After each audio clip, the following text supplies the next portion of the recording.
प्रस्तुत लेख एक सुंदर, सुशील और लाडली बेटी की है, जिसने अपने ससुराल के सभी यातनाओं को सहते हुए भी अपने पिता का सर गर्व से ऊंचा रखा, कभी भी बदले की भावना या प्रतिशोध की भावना को अपने हृदय में जागृत होने नहीं दिया। अंतिम क्षण भी उसने बहादुरी का परिचय देते हुए मानवता को शर्मसार करने वाली घटना को उजागर किया। इस घटना से मानवीयता शर्मसार हो जाती है, उसके खोखले दिखावे को तार तार करती है। ये घटना सत्य पर आधारित है, किंतु सभी पात्रों के नाम काल्पनिक दिए गए हैं। सेठ मदनलाल शहर के प्रसिद्ध और सबसे धनी व्यापारी थे। उनके यहाँ नौकर चाकरों की पूरी टोली रहा करती थी। भगवान की कृपा से उनके घर लक्ष्मी धन वर्षा करती थी। सेठ मदनलाल की एक सुंदर, सुशील और शिक्षित बेटी थी, जिसका नाम कल्पना था। कल्पना अपने माँ बाप की इकलौती संतान थी, इसलिए लालन पालन में किसी प्रकार की कमी नहीं हुई। माँ बाप का प्यार भी बराबर मिलता रहा। सेठ के जीवन में किसी भी प्रकार की कोई चिंता नहीं थी, किंतु कहते हैं जिसके घर बेटी जन्म लेती है, उस घर माँ बाप को चिंता होने लगती है। कल्पना पढ़ लिख कर शादी के योग्य हो गई थी। माँ बाप को कल्पना के शादी की चिंता सताने लगी। जगह जगह योग्य वर ढूंढने के लिए रिश्ते नाते के लोगों को लगाया गया। काफी तलाश के बाद 2.5 साल के बाद एक योग्य वर बृजपाल की तलाश हुई। बृजपाल चौधरी सत्येंद्र का पुत्र है। नाम से ही पता चलता है कि चौधरी सत्येंद्र धन से भी चौधरी है।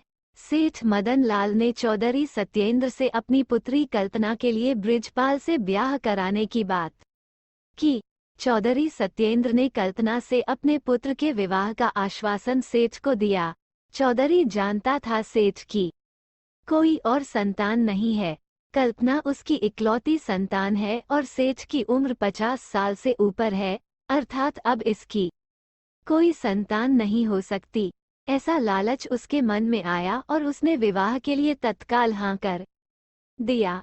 लग्न मुहूर्त देखकर दोनों ओर से खूब उत्साह और जोश के साथ विवाह किया गया। सेठ मदनलाल की इकलौती बेटी का विवाह था, इसलिए सेठ धन का लोभ नहीं कर रहे थे। वह जी खोलकर अपनी बेटी की शादी में धन लुटा रहे थे, अर्थात खर्च कर रहे थे। चौधरी सत्येंद्र भी जानते थे कि उनके पास धन का भंडार आ रहा है, इसलिए वह भी सामर्थ्य से ज्यादा विवाह में खर्च कर रहे थे। कल्पना और बृजपाल का विवाह संपन्न हुआ। दोनों अपने वैवाहिक जीवन को जी रहे थे। कल्पना भी अपने ससुराल में खुश थी और ससुराल वाले भी कल्पना के स्वभाव से प्रसन्न थे। कल्पना के स्वभाव से रिश्तेदारों में भी कोई नाराजगी नहीं थी। सभी कल्पना के स्वभाव की तारीफ करते हुए कहते, इस जैसा बहू मिलना मुश्किल है। कुछ समय विवाह के बीते होंगे कि सेठ मदनलाल के घर एक पुत्र का जन्म हुआ, अर्थात कल्पना को एक भाई मिल गया जिसे वह राखी बांध सकती थी और उसको अपना भाई बोल सकती थी। सेठ के घर खुशियों की झड़ी लग गई। बेटी का विवाह हुआ, अच्छा घर मिल गया, इसकी तो अपार खुशी थी।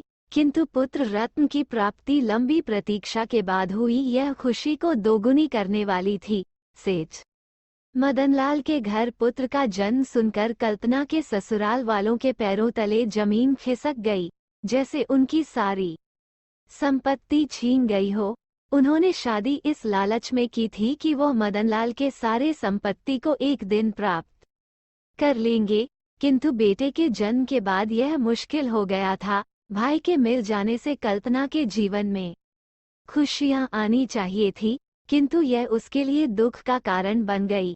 सास ससुर पति सभी अब कल्पना को दुख देने लगे और उसे प्रताड़ित करने लगे। दहेज और धन के लालच में कल्पना को मारते पीटते और दिन दिन भर भूखा रखते, किंतु कल्पना की आदर्श इतने ऊंचे थे, उसने अपने माता पिता को इस यातना और कष्ट के बारे में भनक तक नहीं लगने दी।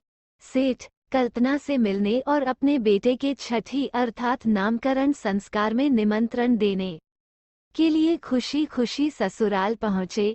चौधरी और बृजपाल सेठ को देखकर असमंजस में पड़ गए कि वह कल्पना से कैसे मिलवाएंगे। सेठ सभी घटना को जान जाएगा और हमारे विरुद्ध कार्यवाही कर सकता है। तत्काल उन्होंने निष्कर्ष निकाला और कल्पना को समझा दिया, किसी भी प्रकार की बात अपने पिता को बताई तो अच्छा नहीं होगा। अनेकों प्रकार की धमकियां देकर कल्पना को उसके पिता से मिलवाया गया। तकिए के नीचे रखे तीनों पत्र को पुलिस ने बरामद किया और उसमें लिखी हुई सभी बातों को पुलिस ने सबके सामने पढ़ा, जिससे बृजपाल और चौधरी सत्येंद्र के सभी यातनाओं का उजागर हुआ। गांव मोहल्ले सभी कल्पना के स्वभाव से परिचित थे और बृजपाल तथा सत्येंद्र के स्वभाव से भी। गांव वालों ने भी बृजपाल और सत्येंद्र के सभी राज खोल दिए। पुलिस ने कानूनन बृजपाल और सत्येंद्र चौधरी को गिरफ्तार किया। कोर्ट कचहरी हुई, जिसमें बृजपाल को मुख्य साजिशकर्ता माना गया और उसे आजीवन कारावास की सजा सुनाई गई। चौधरी सत्येंद्र को इस घटना में शामिल और साजिश में सहयोगी मानते हुए 9 वर्ष की सश्रम कारावास की सजा सुनाई गई।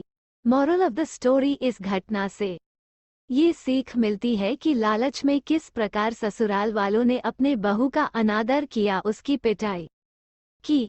किंतु इस घटना के प्रभाव में केवल कल्पना नहीं आई, अपितु कल्पना के साथ बुरा बर्ताव करने वाले भी बुरे दंड को भुगतने के लिए अपराधी हुए। इससे एक बेटी का सब कुछ उजड़ जाता है, वही 2 परिवार बिखर भी जाते हैं। समाज में फैली इन कुरीतियों को समाज के लोगों को ही दूर करना होगा, अन्यथा आज एक कल्पना इस घटना का शिकार हुई है, न जाने कितनी ही कल्पना फिर शिकार होगी। समाज को अपने आसपास हो रहे अत्याचारों के प्रति आवाज उठाना चाहिए। अगर कल्पना के आस पड़ोस के लोगों ने आवाज उठाई होती तो आज कल्पना उनके साथ होती और दोनों परिवार एक साथ होते। दहेज के लोभी को भी कड़ा संदेश देना आवश्यक हो गया है कि वो बहू को ब्याह कर लाते हैं जो उनके घर की लक्ष्मी है, न कि वो किसी धन कुबेर को उठाकर लाते हैं जो उसके घर धनवर्षा करे। दहेज के प्रति समाज का नजरिया बदलना आवश्यक हो गया है, नहीं तो कितनी और बेटियों का घर उजड़ेगा। वो बेटी हमारी और आपकी भी हो सकती है।